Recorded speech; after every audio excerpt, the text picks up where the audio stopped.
Thank you, Manfred, for that introduction.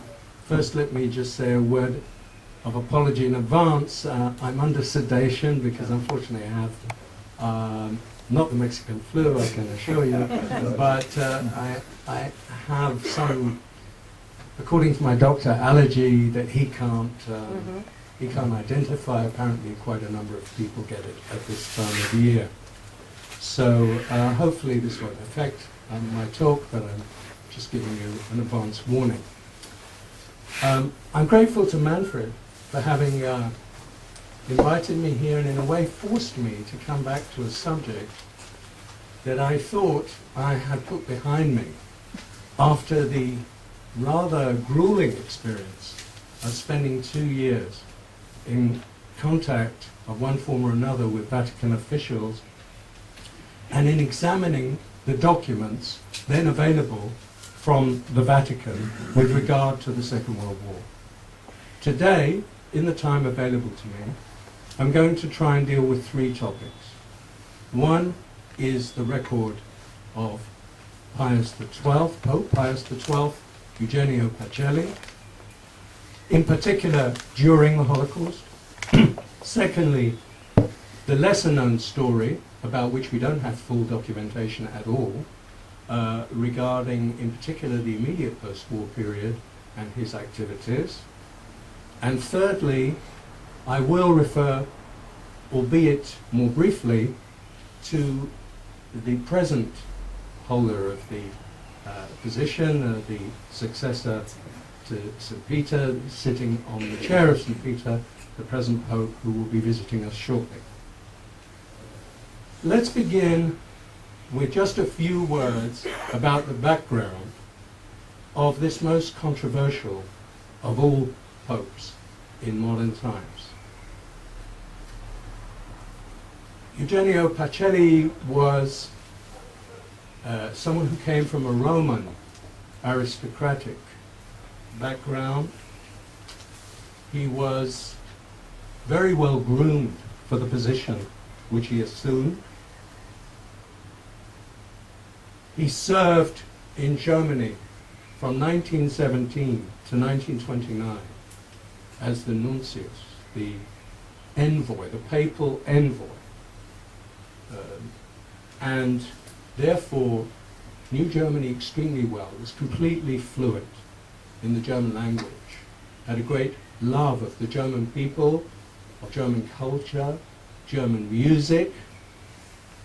He was surrounded in his subsequent career as Pope, which I think is significant, by predominantly German aides, apart from the 2 most senior people who assisted him in the work of the Vatican, particularly during the Second World War, who were Italians, Domenico Taldini and the man Montini, who would become Pope Paul VI later.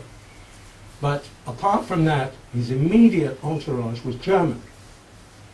And that included Sister Pasqualina Lenat, who was his housekeeper, and a lot more. And who also left her memoirs, written many years after the Second World War, and with whom he apparently consulted, a lot more than simply a housekeeper. There was his personal secretary, Robert Leber, who for some reason, which is certainly most unusual, burnt his diaries after World War II. And of course that might lead to some speculation, because he certainly knew a great deal about the subjects that I'm going to be discussing. And there was also perhaps the person who was the most important subsequently in the great change that came over the Church after Pacelli, or Pius XII's demise. There was Cardinal Bayer, another German, Augustin Bayer, who was quite instrumental alongside Pope John XXIII in bringing about Vatican II. But that was a long evolution of Cardinal Bayer.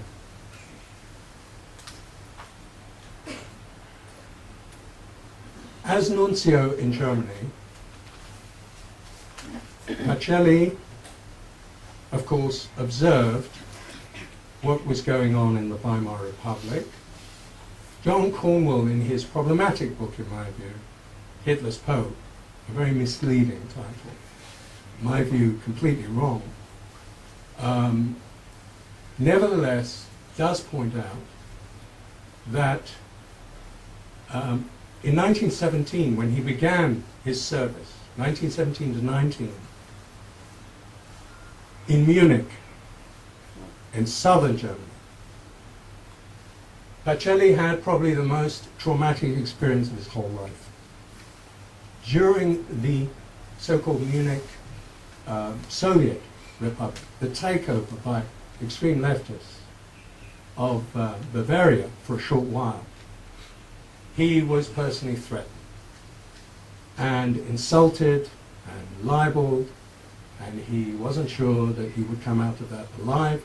Cornwell concluded from this, again I have to say in my view wrongly, that Pacelli was an anti-Semite because of a report which he didn't actually write, but which he certainly knew about and signed on to, in which the communists who threatened him were depicted as emigres from the East and very Jewish at that. And Jews were very much involved in the leadership of the Munich communist takeover. There were actually two different ones, but I won't go into that. I accept this was a traumatic event. I also accept that it's very probable for Catholics of that generation, and especially those who went through the period after 1917, the 1920s and 30s, to link Jews with communism, revolutionary subversion, and so on. However, I think the evidence to conclude that Pacelli was an anti-Semite at that time is not, at this stage anyway, convincing. I think he held the typical anti-Jewish prejudices of traditionalist Catholics. He was very conservative, very traditionalist, probably the most conservative pope since Pius IX in the 19th century, who was beatified, if you may remember, in the year 2000, and certainly as conservative, if not more so, than the present incumbent of the Holy See. So I would say, yes, Pacelli was anti-Judaism and anti-Jewish in a very traditionalist sense. Of course he believed that the Jews killed Christ. But he was no racist. The evidence on that point is, I would say, overwhelming. Part of the anger of Catholics today about the way that Pius XII is presented derives from the fact that they feel that this has been overlooked. I don't think it's been overlooked. It's been known for a long time. Some documents will come out which will probably strengthen the image that Pacelli in the 1920s already saw in quite a far-sighted way that Hitler, even in the early stages of his movement in Bavaria, because it began and spread in Bavaria where he was situated, he saw it emerge, that he was very much opposed to it. He was not opposed to it because of any sympathy for Jews. I don't think that was on his horizon at all. He was opposed to it because he understood that this movement, despite its pretensions at that point to a kind of positive Christianity, that this was just a facade, and that it was profoundly anti-Christian and even dangerous. Dangerous to German Catholicism. And it is a fact, we need to remember, that up till 1933, the German Catholics, represented by a powerful political party, the Centre Party, the Zentrumspartei, this party was resistant to Nazism. And it was essential for the Nazis, when they came to power, to remove it. Now here an accusation has been made against Pacelli, which is probably correct. But at the time, in 1933, when the Nazis took over, he was already Secretary of State of the Vatican. He'd been appointed by the then Pope, Pius XI, and he handled Vatican foreign policy for almost a decade, until 1939, when he became Pope. So he had to deal with the Nazi movement in power. And I would describe Pacelli, already as Secretary of State, as a kind of fetishist when it came to the issue of concordats, which is one of the diplomatic means, one of the fundamental means employed by the Vatican in foreign policy to protect the position of the institutional church in its dealings with foreign states. And he believed that by signing a concordat with Hitler, he was doing just that. This has led to a lot of criticism. Again, I think some of the criticism is justified. I wouldn't go as far as Cornwall in saying this was, as it were, the original sin of Pacelli's political activity. But he greatly exaggerated, long after it became visible, the effectiveness of this concordat, which was not ever truly respected by the Nazi regime. Perhaps it somewhat limited their actions, which might have been more drastic against German Catholics. But after World War II, Pacelli insisted that this concordat should be respected post-World War II, down to the last iota, because he considered it a great achievement. Let me come to a point which is frequently brought up in the polemics around Pius XII today, used mainly by apologists of Pius XII. Namely, that a number of Jews have been very vocal in defending this Pope. Frequently it is pointed out that immediately after the Holocaust, after 1945,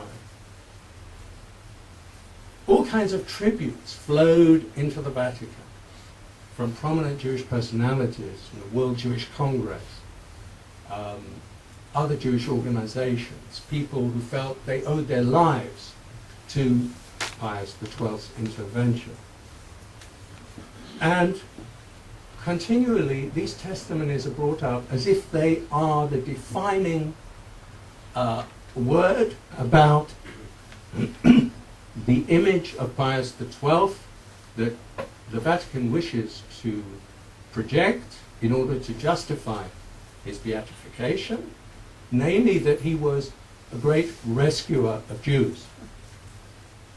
And one of the people who most contributed to this image was an Israeli, Pinchas Lapid, who claimed already in a book that he published in the 1960s, a book called The Last Three Popes and the Jews, that Pius XII was the greatest rescuer of the Jewish people in World War II. He actually claimed, but never made clear in his book how he arrived at this calculation, that Pius had saved 850,000 Jews during World War II. And in my own experiences, direct contacts with scholars, Catholic scholars, and especially Vatican officials, this was continually brought up and still is. It should also be mentioned that Israel's foreign minister, Golda Meir, this is also endlessly recycled. Golda Meir in 1958, on the occasion of the demise, of the death of Pius XII, sent a telegram which was extremely, I would say, positive about how in the darkest hours of World War II, Pius XII's voice was heard, and it was a light in that darkness. Of course, since the 1960s, since his death, the historians began to have their say. And remember, the 1960s, it cannot be an accident that the first highly critical voices of his actions or non-action in World War II began at that time. If we examine the political and international context, between 1958 and 63, in the short papacy of John the 23rd, probably the greatest theological and political revolution in the history of the Vatican, which, as you know, goes back a very, very long time. I mean, we could go back to St. Peter, if we think of him as the first pope, which would mean that the first pope was a Jew, which is an interesting thought. But So Christian. he was a Jew originally, right? A fisherman from the Galilee.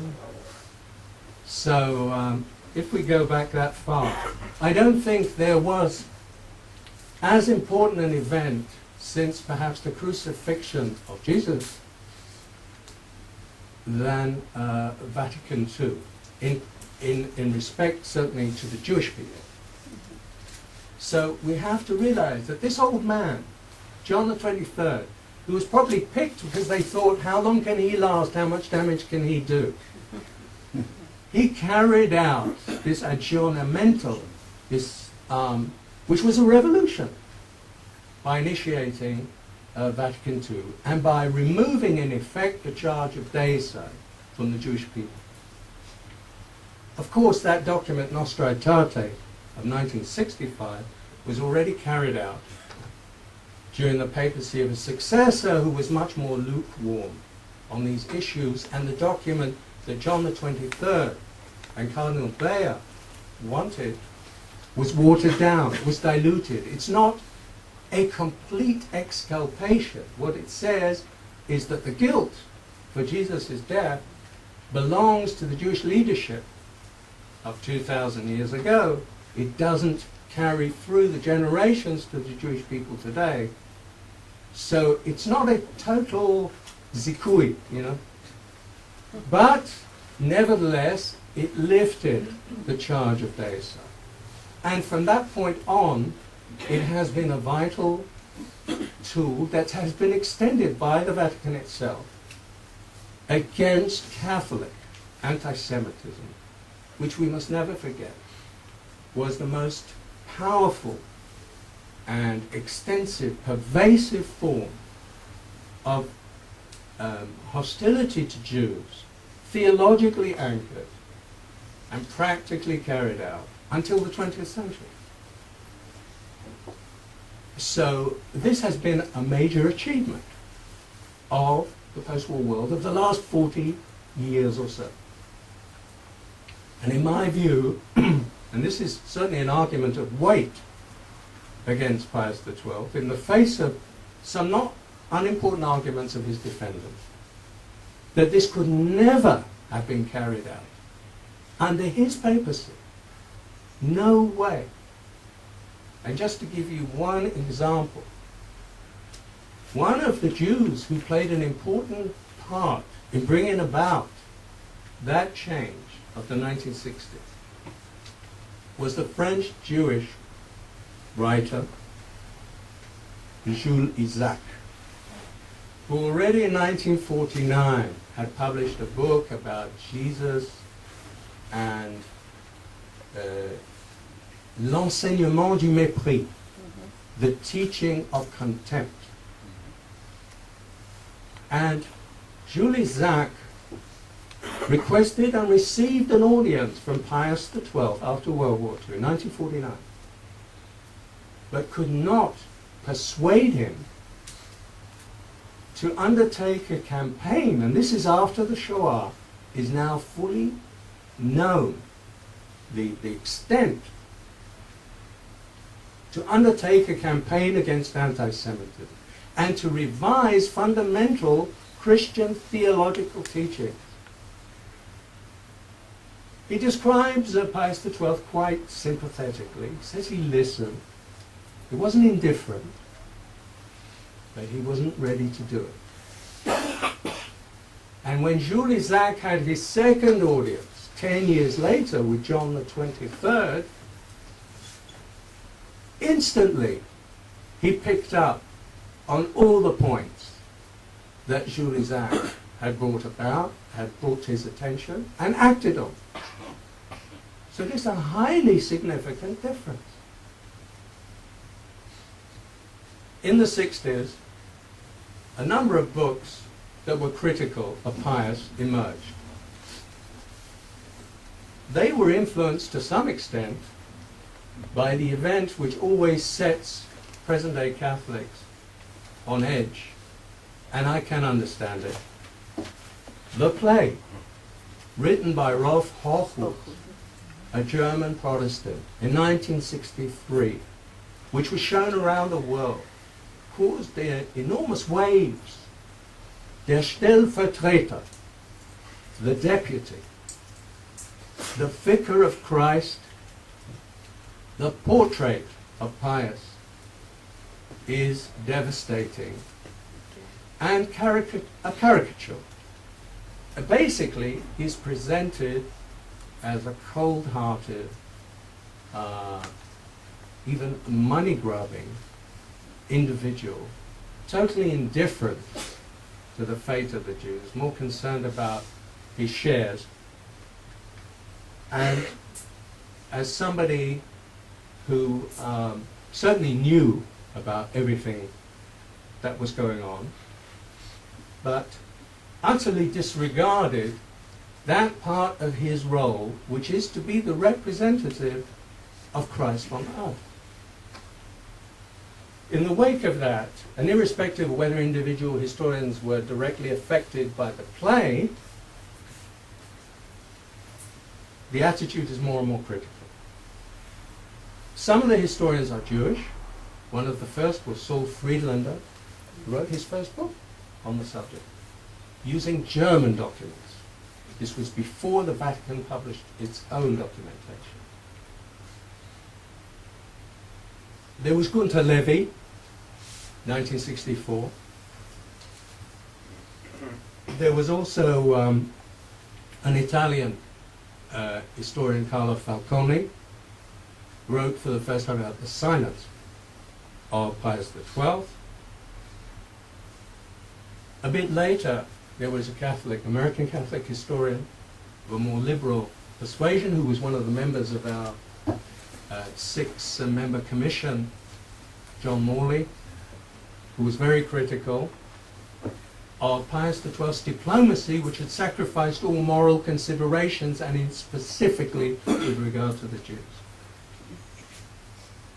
And there were others. And within a decade, the image of Pius XII, which had been extremely flattering and positive in the 1950s, when he was considered, he was much admired, and not only by Catholics, and even Jews looked up to him, and in the context of the Cold War, he was seen as something of a prophet. So this change in the 60s and in the 70s came as something of a shock, and it took time until the backlash, the reaction, began to pick up. One of the most important works, which I would say assumes a middle ground, but is still rather more critical than positive about Pius XII, is by an Italian historian in the year 2000, who wrote about the dilemmas and the silence of Pius XII, Giovanni Micoli from Trieste. But such a position is not acceptable to the Vatican, even though he's a church historian and thoroughly familiar with all the documentation. In the last few years, there's been a spate of books. I can tell you from my experience at the time of the commission, since these new publications were discussed, some of them caused a great deal of anger and anguish. I've mentioned Cornwall, who is a special case because he was an Englishman, a Catholic. He was given access to some of the dossier accumulated by the prime defender of Pius XII in the Vatican, a German Jesuit called Father Peter Gumpel, born in 1923, claims to be from an aristocratic German family, anti-Nazi, persecuted by the Germans. He's supposed to be objective because there is a tradition in the Vatican when you examine a candidate for beatification, you have to write a positio, a very, very well documented dossier. I believe there are 8 volumes already accumulated, over 100 witnesses who knew Pius XII who have testified. I got to know Gumpel quite well. I have to say, if I'm completely honest, it was one of the more grueling experiences of my time there. And he's the last person in the world I would describe as objective in this case.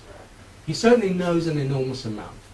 Possibly he does know more than any other single person regarding the documentation that exists concerning Pius XII. But he is, I think it'd be fair to say, he is a pious groupie. He is in love with Pius XII. He doesn't deny it. He thinks this man can do no wrong, did no wrong. He was a saint. He was a hero. He's been the most maligned character in modern history. And Gumpel, who's extremely energetic, although he's 86 years old, is absolutely determined to see Pius made a saint. Gumpel is extremely conservative. I think he probably has the ear of the present Pope. Regarding the previous Pope, I think it was more ambiguous. It's a long, laborious process. You know, the beatification began in the 1960s. We're on 39 years on. Gumpel recently announced all the documentation is ready. He passed an important test before a panel last year which said, yes, Pius XII has the requisite heroic virtues. However, that's not enough. Only Pope Benedict can finally sign on and enable the process then to take its course, which would be inevitable from that point. He has not done so. He's been asked a number of times recently. Obviously, coming to Israel, he couldn't possibly sign on because he wouldn't come to Israel had he done so. What will he do when he goes back? Who knows? He's been cautious, I think wisely. You see, the most recent announcements have been that it's going to take 4, 5, maybe 6 years to finally open the archives for World War II of the Pius XII pontificate to historians. When our commission ended, when we resigned in 2001, the main reason was the endless stonewalling about the archives. And we were told, we were never given any dates or any indication when the pontificate of Pius XII, the archives might be open.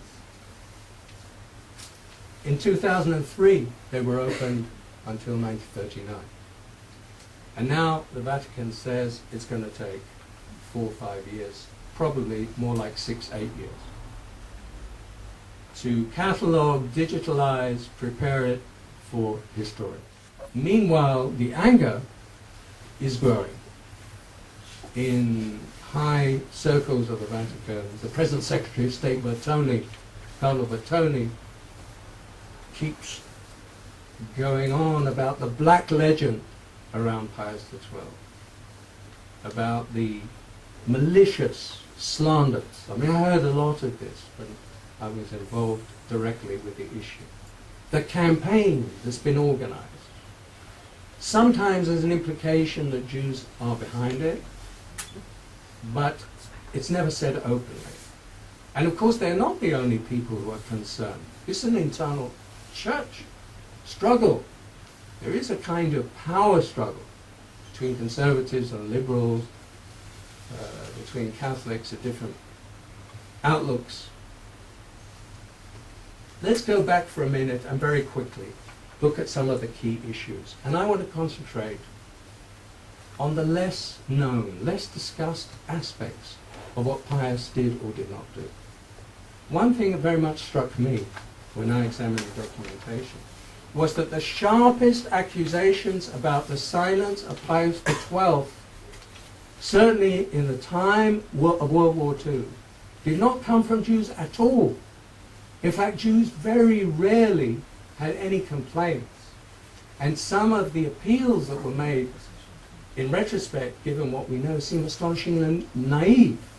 Appeals from rabbis in occupied Europe, from the United States, from Palestine, from different places. The objections to his silence came from the Poles. They were vociferous. They were angry. They were felt deeply betrayed, because when German aggression against Poland was undertaken, Pius XII never once denounced the German aggression. There were, it's true, in the first few months, Vatican Radio did make some statements, but quickly stopped them after German protests and threats. And there is, even in the Vatican's own documentation, the 12 volumes I had to study, that the Vatican produced on World War II. From 1965 to 1981, they produced 12 volumes. And in those documents, you do find, not all, but many, of the protests that came from Poles, who were subjected, of course, to horrific oppression under German rule. And the Poles felt, as a Catholic nation, that the fact that the Holy Father was not taking sides, that he didn't have one word to say directly about what the Germans were doing in terms of wiping out the Polish intelligentsia, the clerical elite of Poland. This was an enormous shock, and this is very rarely mentioned or discussed. I brought it up quite a lot at the time of the debates. I never got any response whatsoever. This was not considered. You know, Father Gumpel once said to me, regarding the outbreak of war in 1939, and I found this very revealing. He said, you know, the Poles have a lot to answer for. I mean, they provoked it, really. They provoked it to a large extent. So what do you expect Pius XII to do? He couldn't condemn unequivocally the German action. And as for the complaints of the Poles, they were just a nuisance. And when you read the documents, you see that this is how the leading people in the Vatican, including the then Secretary of State, Malione, that's how they related to it. The Poles were troublemakers. Not the Jews. The Jews are very passive in comparison. And actually, the Jews are mentioned in Polish documents. The Prime Minister, the Polish Prime Minister of the government in exile, Władysław Brzeskiewicz, in January 1943, has a letter in which he details the horrors that have been inflicted on the Jews in Poland, this is transmitted to the Vatican. Not only the suffering of the Poles. The Polish ambassador to the Vatican, Kazimierz Papé, who wrote to me his missives in French, he regularly dealt with the issue of the fate of the Jews. So this is, when it comes to the silence, and you hear the contempt today with which Vatican officials talk about this so-called silence that is attributed to the Pope, I think we should also bring into the equation the real silence with regard to the fate of perhaps the most Catholic nation in Europe, the Poles. Because I think in the so-called neutrality of Pius XII, he took sides. Because the aggressors were clearly the Germans, and they were persecuting the Polish people. And he took sides, in effect, while claiming to be neutral and above the fray. Second question, partly connected with the Jews and partly not, but in my view very important for any judgment on the Pope. Croatia, again a subject that I and a number of my colleagues brought up, because we sometimes forget within the framework of the Holocaust, the larger genocide, there was the Croatian genocide, which was carried out by the Poglavnik of Croatia, the Führer of the Croatian Catholic state that existed between 1941 and 1945. After the German invasion of Yugoslavia, the dismantlement of the Yugoslav state, and an enlarged Croatia was created. Ante Pavelic was a deeply pious Catholic, never missed a Mass. And the legislation of the Croatian state almost immediately transformed the country along the lines, I would say, of a fundamentalist Catholicism of a kind we can scarcely imagine, which recalls more a medieval mentality. And they began to embark upon a genocide, primarily directed against the Serbs, the Orthodox Christian Serbs. And the Serbs were given the following choice. Some choice. They, if they did not wish to be massacred, and most estimates say about 350,000 Serbs were massacred in the most horrific manner by the Croatian Ustaše.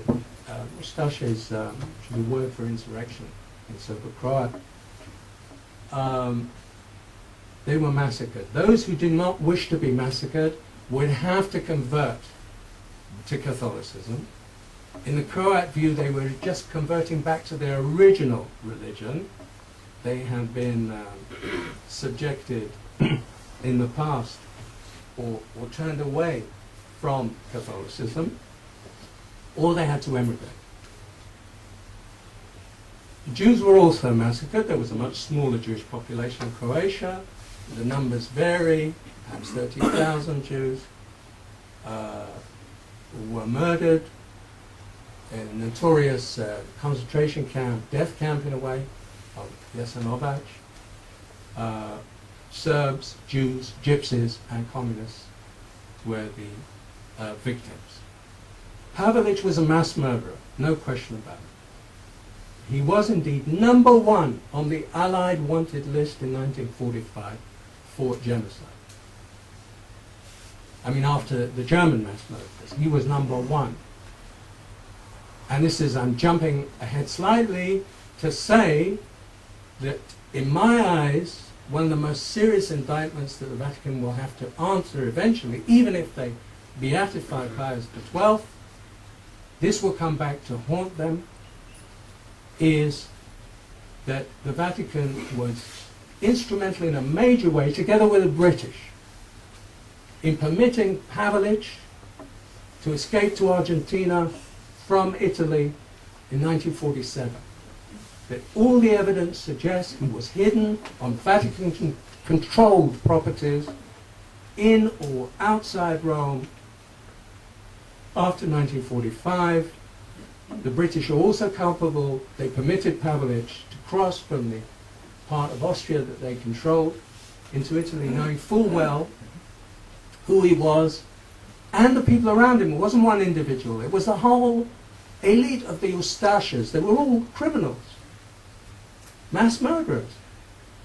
And they escaped to Argentina. And of course there is a major indictment which remains to be proved, but the evidence is highly disturbing that, and a number of people have addressed this in a preliminary way at least, that between 1945 and 1948, the Vatican permitted, if we put it in the most charitable way, that the Vatican permitted the escape of major war criminals, major German war criminals, either to South America, mainly Argentina, or to the Middle East. And they include, of course, people like Eichmann and Franz Stangl, who was the commandant of Treblinka, and many others. And they include the Croatian Ustaše. Now, Pius XII received Ante Pavlich at the height of his, immediately after he had become the leader, the Führer of Croatia. He received him in Rome. It's true that it was a private audience. It's true that officially Pius XII did not grant what Pavlich wanted, which was full-blown recognition. But there are reasons, technical reasons, why he didn't do that.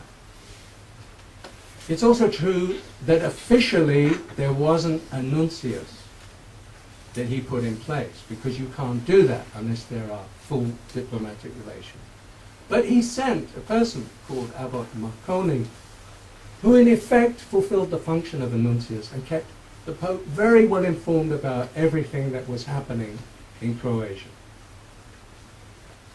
So I think it's fair to say he knew. He knew about the atrocities. He knew about the Nuremberg-style race laws that were applied to Jews almost immediately in Croatia under Pavlich. And he was especially well informed by the Archbishop of Zagreb, Bishop Alwan Stepinac, who was beatified by the Vatican in 1999. Stepinac is a somewhat ambivalent character.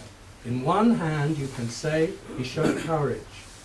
He was one of the very few people who at a certain point, after initially praising and supporting fully the Croatian re-Catholicized regime, he became critical of Pavlich's activities.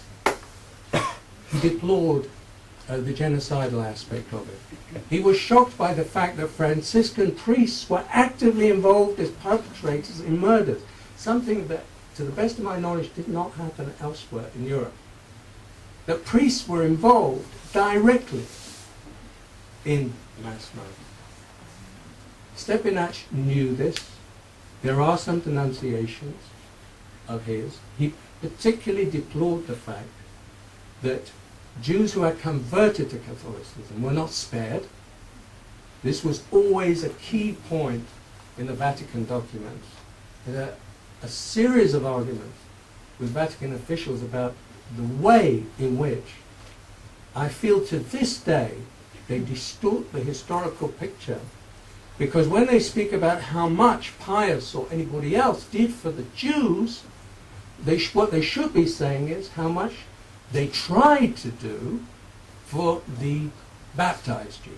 because I think the evidence there is strong. They have a very good case to say they made serious efforts wherever they could to convince rulers, particularly if they were Catholic rulers, that this was against canon law, this was against church tradition, that a Jew who is converted is a Christian and he is owed all the protection, the full protection of the church. And this was a fundamental issue for the Catholic Church. It was a disregard, a crass disregard of the sacraments, of the fundamental theology and teaching of the Catholic Church, which opposed this wherever it could. It opposed this in Germany before the Holocaust. But they dilute the distinction. I'm not saying that Pius XII, for instance, cared only about baptized Jews, that he never showed any compassion or concern for non-baptized Jews, for Jews, real Jews. I think eventually he did, that he spread somewhat his concerns, but it was secondary. There's no comparison. In the Vatican documentation, they actually completely adopt, despite their opposition to racism, the Nazi terminology when they speak about baptized Jews. Very often you find, especially in Italian, they talk about the non-Arian Catholics, Cattolici non Ariani. And they don't talk about baptized Jews. That term is very, very rarely, if ever, used. But that's what they mean. One of the arguments made in favor of Pius XII all the time is that in terms of his charitable activities, which were very extensive, that he worked extremely hard to ensure, for instance, in Germany, even on the eve of World War II, that Jews could emigrate to countries, particularly in Latin America, that he pressured Latin American governments, which were of course all Catholic at that time. And it's true, there were a lot of interventions, but they were almost exclusively, I would say 99%, reserved for these Cattolici non Ariani. The argumentation was that these Catholic Jews had no other protection except the Holy See. And there was something in it, because the German regime, the Nazi regime, did not recognize this distinction at all between Jews and baptized Jews. And ultimately they suffered the same fate. The Jewish organizations were not prepared to provide money and help for baptized Jews either. So the Pope took this on. The Pope and his aides took this on as a special cause. But I feel it's misleading, almost dishonest, to try and suggest that this charitable help, well-meaning, and which did show compassion and was important and saved lives where it succeeded. It didn't succeed that much. Very few Latin American countries were prepared to do anything whatsoever in this respect. But it's misleading to present this as part of the great efforts to rescue Jews threatened by the Holocaust. This goes on to the present day. if we look at a few other specific countries, of course one can't take in the whole spectrum here, there were some areas, more positive areas, of Vatican intervention. Slovakia was one, because of the charge d'affaires, Giuseppe, I see time is moving. Borzio acted very incisively. There were at least 2 nuncios, perhaps 3, I would say, who deserve special praise for their efforts. One was Borzio in Slovakia, one was Angelo Rota in Hungary in 1944-5, and the other was in Romania, Casulo. And they certainly gave very full information, exceedingly well documented, to Rome. And we know for certain that already in March 1942, Borzio's reports about the fate of Slovak Jews deported to Poland, he talks about 80,000 Slovak Jews deported, and that means death. And this is received in Rome. There's no doubt by March 1942 they had a good idea of what was beginning to happen that we now refer to as the Holocaust. By the summer of 1942, by the autumn of 1942, I think they knew beyond a doubt. And they were among the best informed people in Europe when it came to that, because of the huge network of Catholic priests in every country that were reporting to them. In fact, I suspect that outside of, let's say, British intelligence, and a bit later American intelligence, they were among the best informed people in Europe. So the argument they used to make, but they don't make it anymore, because it's been exploded, is that they can't make the argument they didn't know until very late. Their own documents demonstrate that the extent of their knowledge, of their information about the Holocaust was, in many cases, remarkable. And indeed, sometimes, I mean, Cardinal Malioni, who was Secretary of State in 1943, writes about Poland, talks about 4 million dead, which is actually more than the actual number.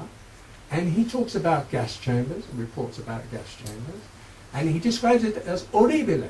You know, it is horrible. Because it's not that they, they were indifferent and that they had no access to the facts. In fact, there was an Italian who was close to the Pope,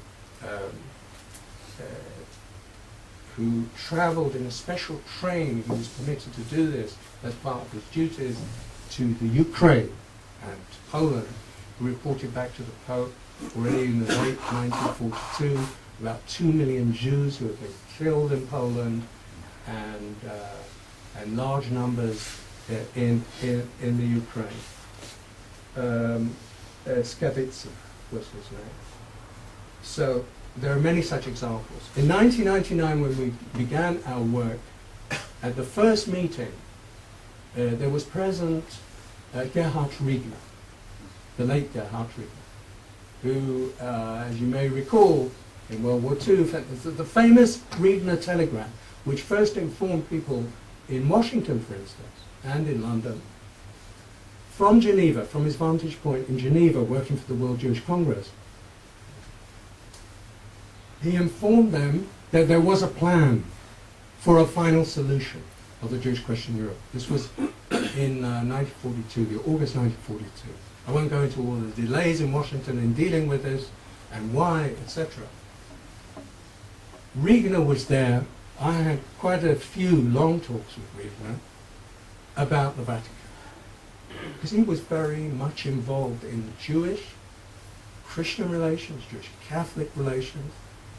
It was a matter of great importance to him. He was still upset, and he brought this out in a meeting, and I have to say the Catholic historians were affected by this, by his personal testimony. He was very upset by the fact that he had sent a detailed memorandum that he had written together with Richard Lichtheim via the nuncio in Switzerland, Bernardini, to Rome, And this document was remarkably prophetic and accurate in many respects about the scale of the murder that was taking place and the intensity of the persecution of Jews in a long list of states within Europe. And he drew particular attention to the urgent necessity for the Vatican to use its influence, which did exist, on the Catholic states and on Catholic rules, to do something about this. And Regner was upset because in the official 12-volume summary, there's only a footnote that refers to this document that was received, which is material evidence to assess how much did they know, what could they have known and done, what was proposed to them. There's a very laconic footnote which says that there was this document received which listed some of the persecutions and laws against the Jews, which is like nothing. Doesn't give the reader who doesn't know this document the remotest idea of the picture that is drawn. And it was an embarrassing moment, you know, because there was no real explanation. How come the 4 Jesuit editors of these documents had reduced this memorandum to a mere footnote? These 4 editors, I should mention, they were commissioned by Pope Paul VI. One was an American, Father Robert Graham. I'll say a word about him. Did you manage to?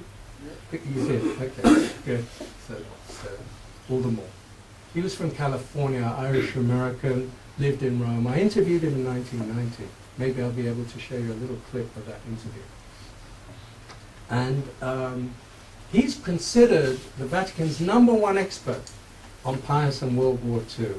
And his job was to totally smash the accusations of Hochhuth and other historians who had been critical. There was a German, and there was an Italian, Angelo Martini. They both died some years ago. And there was a Frenchman who was still alive. I don't know if he's still alive today, but he wrote a book in 2001, Pierre Blais. We had a meeting with him that he cancelled at the last minute. It was very difficult to get the meeting, and it's unfortunate. But of course he defended the powerful Catholic Church. I think. Now we have a clip of 5 minutes, Father Graham, and I'll say a word about it. The position of the still powerful Catholic Church was no less confused and ambiguous.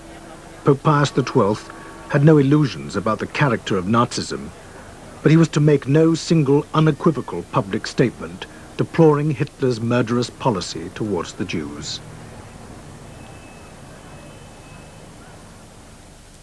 Pius XII saw himself as an expert diplomat, and he was. Unfortunately, nobody wanted to listen to him, least of all Hitler. But he never gave up the idea that he should be there to try. And so when the war does break out, despite his very best efforts to prevent it, he immediately adopts an attitude of neutrality. There was a time when the Pope was considered a judge of nations. Well, the Vatican, the Holy See, has gone through a lot since then, you know. The people don't want the Pope to be the judge of nations. That's passé, that's medieval.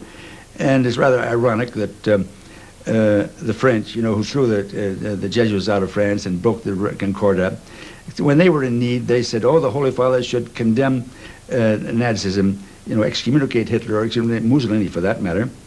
And yet they were the ones who were anti-clerical, who said the Pope is clerical. He interferes too much in secular affairs. But when it suited them, they wanted the Pope to condemn, use this secular arm, this religious arm, for their secular purpose. And the British, you know, of all things, who, you know, the tradition of no popery, and who remember, you know, how Pius V, St. Pius V, you know, lost England because it excommunicated the supporters of Queen Elizabeth, you know. And they had the nerve, you say, well, the Pope should condemn, do the same thing to Hitler. Did the Pope do anything for the Jews? My God, he was doing things for them right and left, and it's on the record. They know that. It's in their own Jewish organization, their own record. But it's been completely overshadowed by this debate on the silence, as if speaking out was the be-all and end-all of humanitarian or some help for the Jews. So that's an unfortunate distortion that has developed over the years. And it betrays itself when people says the Pope didn't do anything for the Jews. He did lots for the Jews.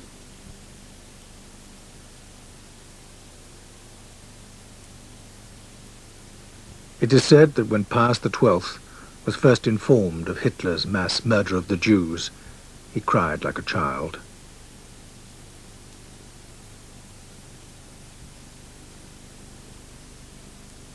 Quem scripsit Moises in lege et prophete invenimus, Iesum filium Iosef a Nazareth, et dixit ei Nathanael, a Nazareth potest aliquid boni esse. It took almost 2,000 years for Rome to lift the burden of collective guilt from the Jewish people for the death of Jesus. In October 1965, the Second Vatican Council issued a document, Nostra Aetate, in our age, which stated that the crucifixion cannot be blamed upon all the Jews then living without distinction, nor upon the Jews of today. Rome deplored the hatred, persecutions, and displays of anti-Semitism directed against the Jews at any time and from any source. But Nostra Aetate did not mention either the Holocaust or the specifically Christian legacy of anti-Semitism. The Church still described itself as the new people of God and recalled that Jews in large numbers had rejected the gospel and not a few had opposed its spread. Amen, amen, dico vobis, videbitis celum apertum. The gulf between Rome and Jerusalem remained, but a first bridge had been thrown across it, the cautious beginning of a new dialogue between Catholics and Jews over the abyss of centuries of persecution.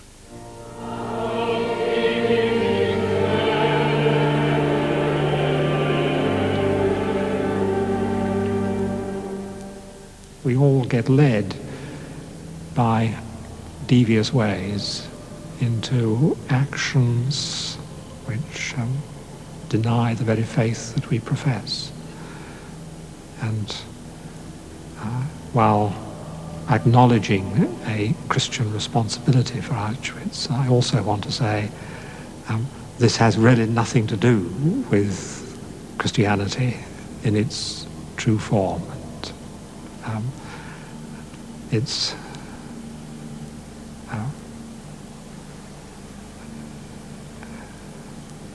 a terrible thing which stains the whole conscience of the world.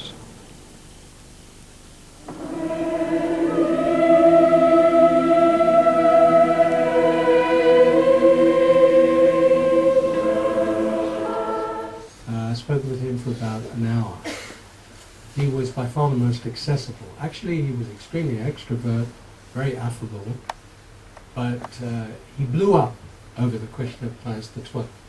We selected the mildest part of his intense anger about these accusations that had been made, that Pius XII was A, silent, B, did nothing for the Jews. Some of that you heard here. Particularly interesting was the Jewish organizations. They know that, it's in their records, and of course, if they know that and it's in their records and they don't say anything, oh, what does that mean?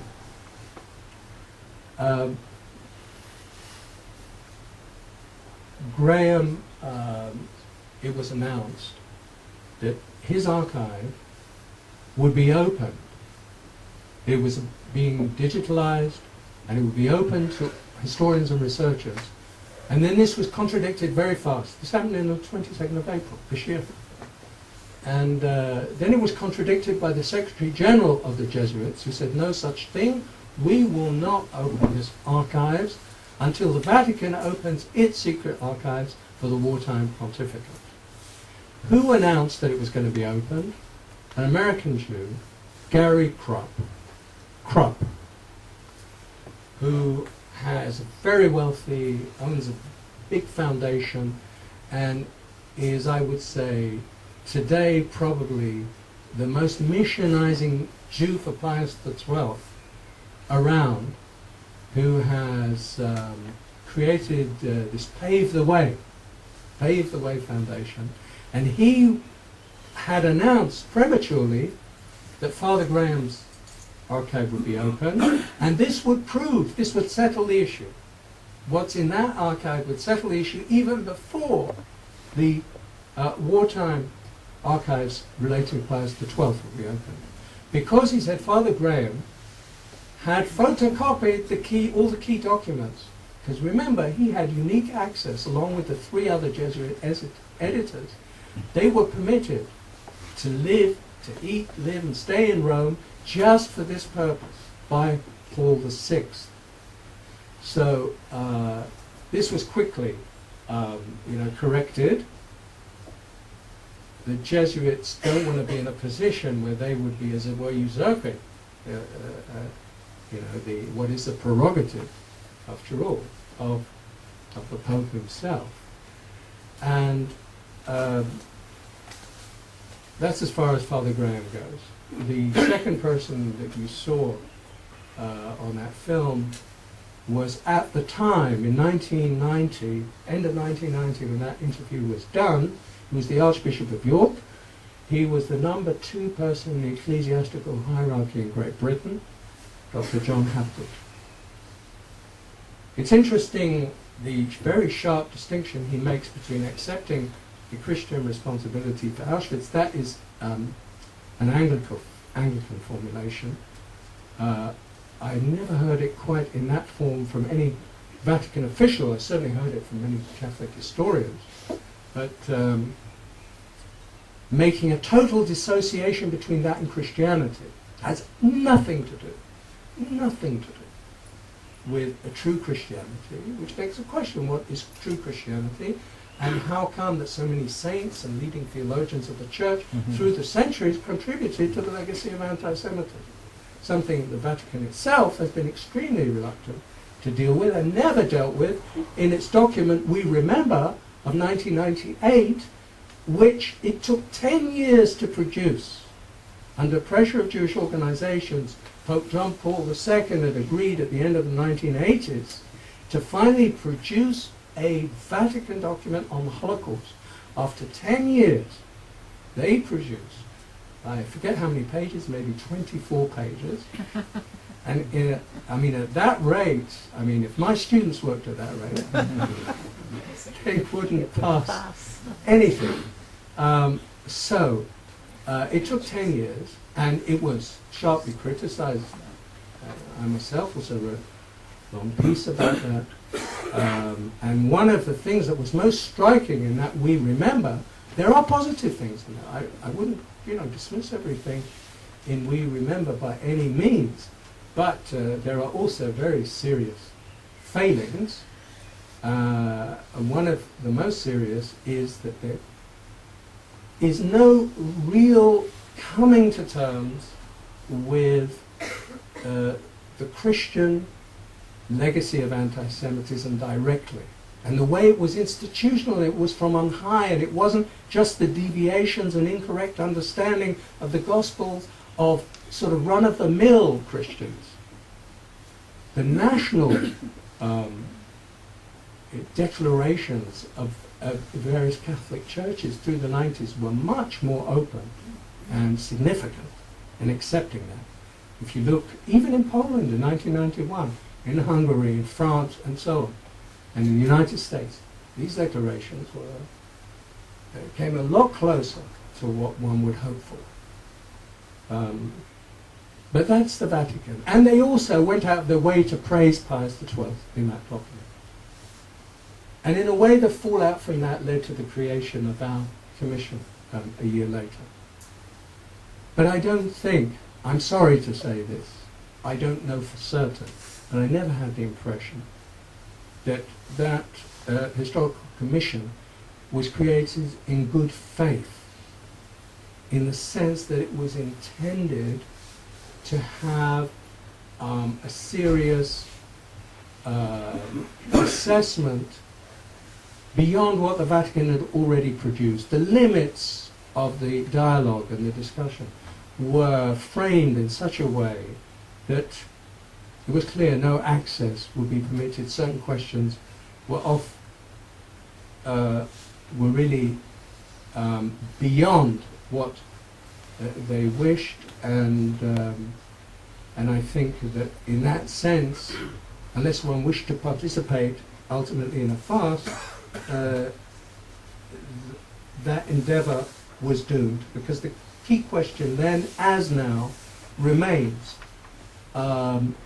open and uncontrolled access to serious researchers, of course, but without demanding their bona fides and their convictions.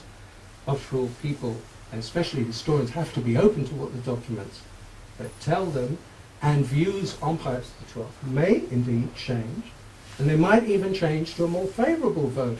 But that can't be done unless there is full and free access. I want to refer to one last episode. There are many others I could have chosen from the documentation of the wartime, which is Hungary, because this was the first time, actually, that Pius XII went public. I'm not including that wartime address at the end of 1942, which is often referred to by apologists of Pius, where he does mention, without mentioning the Jews specifically, it's clear that he does mean them, all the people who are unjustly persecuted and made to suffer because of their race. And he talks about hundreds of thousands, which is, of course, a very low estimate at that time, but end of 1942, and he knew that the numbers were far larger. That's what he permitted himself in a broadcast around Christmas in 1942. I listened to that broadcast, the original. I wanted to catch something of the flavour of it, and the actual transcript is about 26 pages. Pope Pius XII, and this was the only time until 1944 in Hungary that he ever referred publicly to the fate of the Jews. 27 words, 2 sentences in this elocution. And yes, if that is a resounding and emphatic, protest, then I really don't know what public protest amounts to. I'm taking into account the difficulties. It's very hard to judge a person who certainly would have felt that the consequences to himself, to the church, might be momentous. Even that, those sentences were judged in Berlin. They were judged harshly because the Nazis had a preconceived view of Pius XII. But that shouldn't be used because the Nazis considered he was a Judenpapst.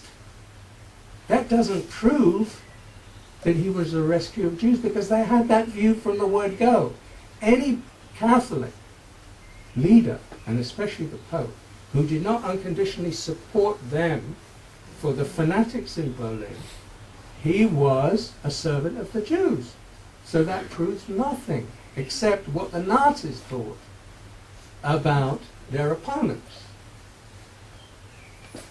But Hungary is interesting because in July 1944, the Pope does send a telegram to the regent of Hungary, Admiral Hochhuth, in which you can understand, again he doesn't mention the Jews specifically, but it's clear he's referring to them, that he requests that the Hungarian ruler puts an end to the deportations which have already killed off hundreds of thousands of Hungarian Jews.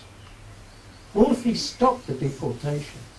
But the Catholic apologists of Pius, I think quite wrongly, and all the evidence is there, I think, attribute that to Pius. I don't think there's any merit in that claim. Hochhuth stopped the deportations for quite other reasons. The people, there were enormous scale of protest, and especially the Americans had entered the picture. President Roosevelt, the War Refugee Board was already in action. Even the neutrals whose record was not brilliant, to say the least, in World War II, and I'm including Switzerland and the Red Cross, which had an appalling record if you look at it overall. Sweden, they protested to Hochhuth. They were there too, and they saved Jews, it has to be said. These countries that had done nothing until that point acted in Hungary. Now, of course, in the case of Sweden, for instance, there was much more Wallenberg, but still, there was some action undertaken. So Pius XII joined the act. You also have to know that the scale of Jewish pressure by that time on Pius was enormous. Until then, the Jews had not acted as a lobby, not acted in any organized way. It was the first time. And they really kept the pressure up. And I think finally, this worked, because the Vatican knew in April 1944 about the fate of Hungarian Jewry. When the deportations were beginning, Germans invaded Hungary in March 1944. By April, it was beginning, and it was accelerated. It was horrifyingly swift. And the report from Auschwitz had reached the Vatican, called the Wilber-Wechsler report. 2 young Slovak Jews escaped from Auschwitz, the story, and their information confirmed beyond doubt what was going on in Auschwitz. There could be no room for doubt. So this was known in April 1944. It was not acted on till July. That's when Pius, under all these pressures and these circumstances, said something. So that's to his credit, but let's remember what the circumstances were. And let's remember that his nuncio in Budapest was extremely energetic. I don't know if he received an award from Yad Vashem, but if he didn't, he probably deserves one. Angelo Rota, the nuncio in Budapest. He probably saved at least 15,000 Jews in Hungary at that time. And he had a fight on his hands, because at the head of the Hungarian church hierarchy were people who I think we can say were anti-Semites. Particularly Justinian, the primate of Hungary, Justinian Sheredny, who in 1938, he sat in the upper house, the Hungarian parliament, approved, voted for the anti-Jewish laws that were passed in Hungary at that time. So he was very reluctant to do anything, except here and there to intervene for some baptized Jews. But Rota acted. I don't think all the credit should go to Pius XII. I also don't think that he should have that he should be disregarded. Obviously, his nuncio would not act if he felt that this would be disapproved and this would cause a negative reaction in Rome. But, as in the case of Italy, October 1943 in Rome, which is a highly controversial and critical issue now, because the Vatican is pulling out all the stops in order to show that it was in Rome, after 1,000 Roman Jews were deported to Auschwitz under the windows of the Pope, that it was his orders that opened the ecclesiastical establishments in Rome and around it, which permitted 5,000 Roman Jews to survive. Now there's a debate on this question. Where's the proof? There is no written proof, but on the other hand, you could argue that you wouldn't expect to find written proof under the special circumstances of that time. It's a very contentious issue. It's a difficult one. Susan Succotti, whom I know and who wrote the book under his windows, is adamant that it was not Pius XII who initiated this. But I think evidence could come out. This is what the Vatican, and helped by Mr. Krupp and others, is seeking to do, and I think we have to have an open mind about that. It could come about that Pius XII, clandestinely and quietly, did in fact act to bring this about. the difficulty in judging that against the fact he did not protest about the 1,000 Jews who were sent to Auschwitz. He sent Cardinal Malioni. We have the protocol of the discussion before the deportation was actually implemented between Malioni and the German ambassador to Rome, to the Holy See, of Weizsäcker, the father of Richard von Weizsäcker, Ernst von Weizsäcker, high-ranking German diplomat. Extraordinary conversation, you know. Just to summarize it in a couple of words, what Malioni says, speaking for the Pope, he talks about the pain that the Holy Father feels in seeing this, you know, happening, as it were, under his very windows. He uses that expression. But he appeals to the Christian charity, humanitarian sentiments of Count von Weizsäcker, and asks him if he couldn't try to do something. He doesn't talk about stopping the deportation, nothing concrete, but, you know, do something. And Weizsäcker tells him, the Holy See has done such a splendid job, this is my sort of paraphrase of it, the Holy See has done such a splendid job so far in navigating the ship, you know, between the different powers. What a shame it would be now to undertake actions which would, which would show that it was partisan and would offend the right. And he requests that he would be permitted not to report this information to Berlin, which Malioni accepts, that he would not report this because it might not be expedient to report it. And Malioni says something extraordinary. He says that the Holy See would not wish to be in the position that it would be obliged to make a public protest because it would not wish to do anything which would offend the German people. You know, in Italian, the construction is very passive. You know, the way there's a very vague threat that perhaps we might have to make a protest, but we wouldn't want to be put in that position. And you know, this is controversial. How do you interpret this in the light of everything that was going on in Rome at that time?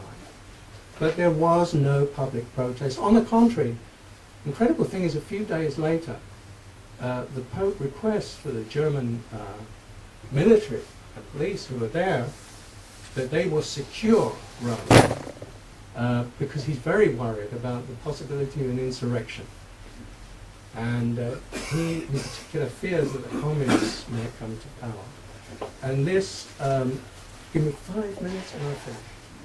And this is why I want to come to the post-war, because this is the link. The link with the post-war. The question of communism. And again, it's a little more complex than it might seem. It was sometimes argued, Saul Friedlander argued it as far back as 1963, that the main reason for Pius's silence was his fear of communism. That he felt that the Soviet Union was a more dangerous threat to the Roman Catholic Church than Nazi Germany. When you come to 1943-44, Italy is being liberated by the Allies. The communist guerrillas in North Italy killed quite a number of priests. You know, they were violent and anti-clerical, just as priests have been killed in the Spanish Civil War. And Pius, who loathed communism,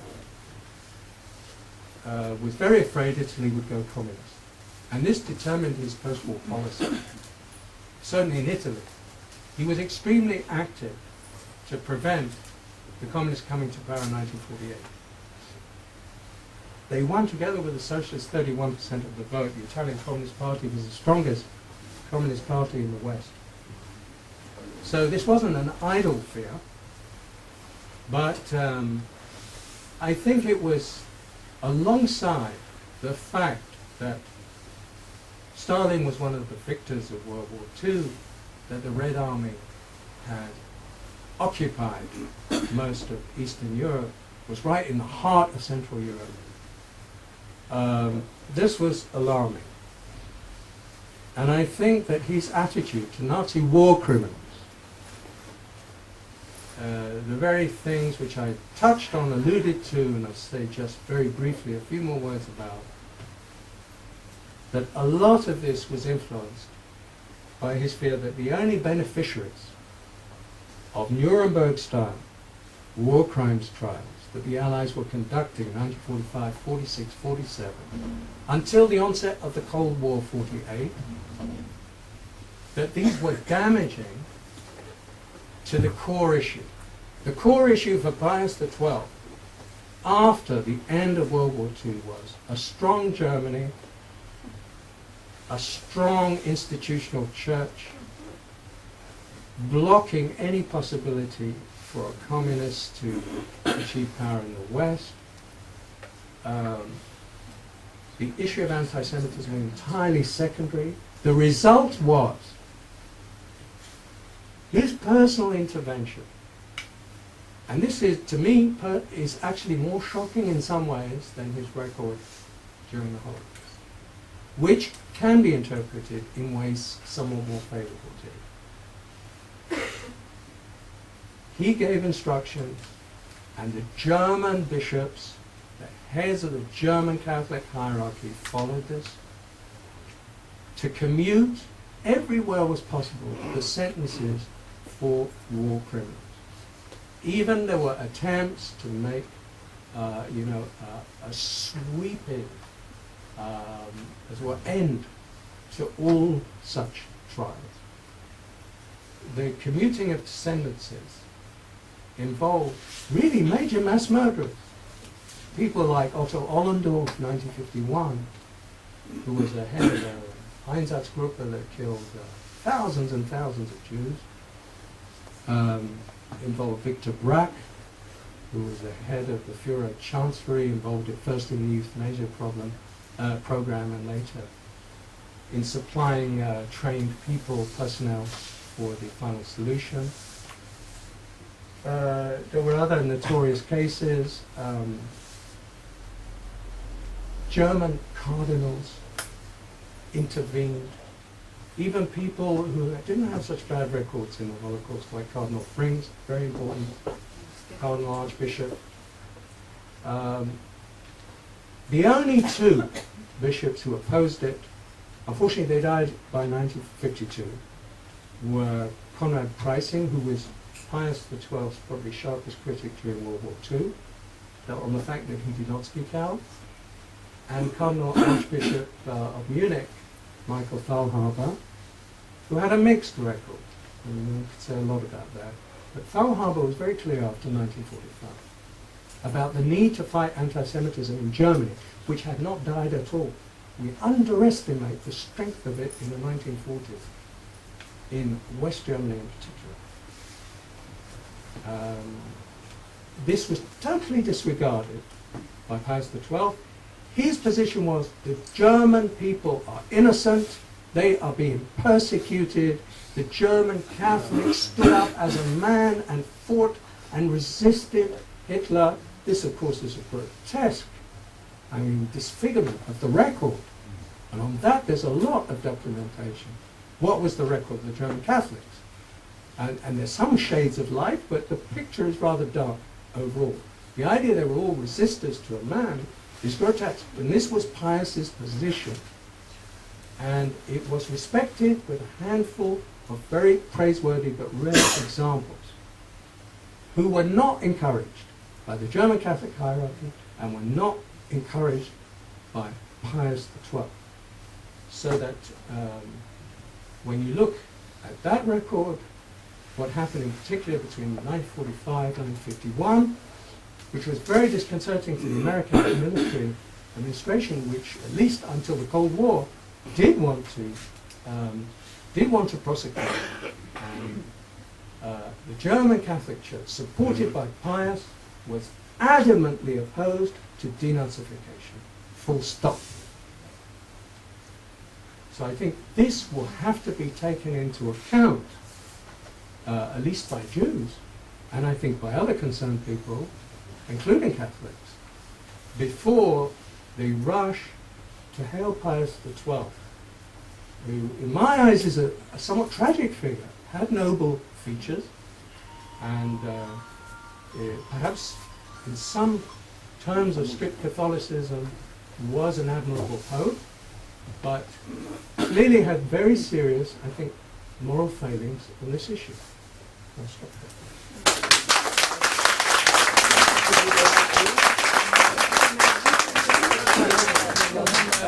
I really feel that we are so late that I only want to take one question of a person who is an expert in the field, which is Ambassador Aaron Lopez, who was our ambassador at the Israeli ambassador at the Vatican. And I think we should apologize to all our Thank you very much. It was really very comprehensive and an enlightening presentation. Humbly speaking, I think, as I told you before, maybe the first Israeli official that came out in public in the issue of Pius XII, when I realized that it was almost imminent that he is going to be beatified, and there was no voice, no Jewish or Israeli voice heard around. So in answering a question in a press conference that was convened for another issue, I've said that, of course, that's a prerogative of the church, but when we talk about controversial person and issue, this is different. We have too many survivors that still having question marks, and we have to respond to their question marks before. And therefore, historians should be given the opportunity to go through the material of that period and expose the... Now, the same morning, I just happened to meet the foreign minister of the Vatican, as well as Cardinal Cassidy, who was in charge of religious relations with the Jews, and I told them that, in my opinion, the turning point, I mean, Father Gumpel used to say that the turning point was Hochhuth play. That until then, everybody was praising Pius XII, and since then, everything was turned over. And I was saying that the turning point was the Eichmann trial. And because Golda Meir could never say whatever she wrote in her obituary of Pius XII, if it was after Eichmann trial, because Eichmann trial have exposed the horrible stories about the Holocaust, and things have been changed. And maybe the play of Rolf Hochhuth got its echo thanks to Eichmann trial. The last point which I wanted to mention was that I had the privilege of meeting Gerhard Riegner in 1999. Maybe I was among the last people that had a conversation with him. And I want to quote only one sentence of what he said. And it was 3 hours meeting. He said, nobody, including Jewish leaders, nobody can be proud of his role during that period. But of course, they were not candidates for beatification.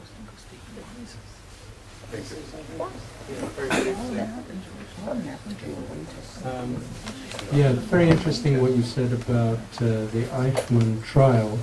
I can provide one additional element that might reinforce that. I noticed that the Eichmann trial was the first time that a number of prominent younger generation of German cardinals suddenly adopted an attitude completely different from that of their predecessors, who throughout the 1950s had dismissed out of hand any idea of a collective responsibility of a guilt, or you know, that the leaders of the Catholic Church should feel. And they expressed themselves at the time of the Achman trial in a very critical way. And that was something new. So that, I think that was significant, in addition to the enormous worldwide resonance of the trial. And I tend to agree that we could make a sort of pre-Eichmann trial, post-Eichmann trial periodization regarding the post-war. It was a very significant event. Well, I think in the case of Pope John XXIII, he, regardless, I mean, even in World War II, there are signs. You know, when you look at his behavior when he was in Istanbul and so on, although he claimed to be loyal to Pius XII, I think he acted in a way which was different, significantly different.